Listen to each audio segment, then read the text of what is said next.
Unveiling the Mystery, English Relative Clauses. Hello, English learners.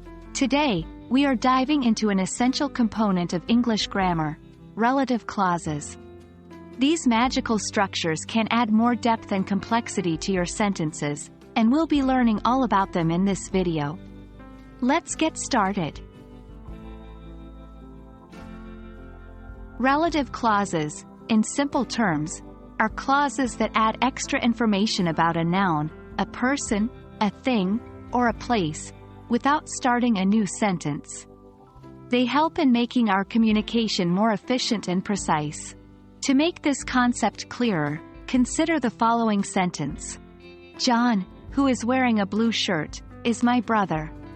In this sentence, who is wearing a blue shirt is the relative clause providing additional information about John. Relative clauses can be categorized into two types. 1. Defining relative clauses. These are essential to the sentence as they define the noun being referred to.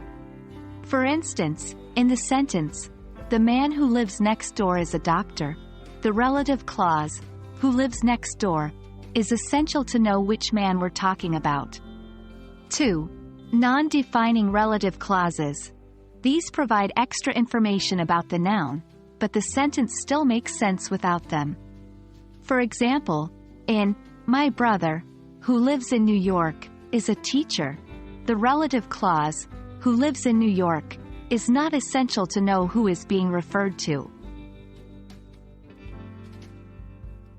Relative clauses are typically introduced by relative pronouns like who, whom, whose, which, and that. They link the relative clause with the noun or pronoun that it's providing information about. Let's look at some examples. That's the woman who saved my cat. The book that I bought yesterday is fascinating. And there you have it, a basic introduction to relative clauses. We hope this helps you understand what relative clauses are, the types, and how to use relative pronouns to create them. Remember, practice is the key to mastering any language. So, try to use relative clauses in your everyday communication to become more comfortable with them. Keep learning, and we'll see you in our next video.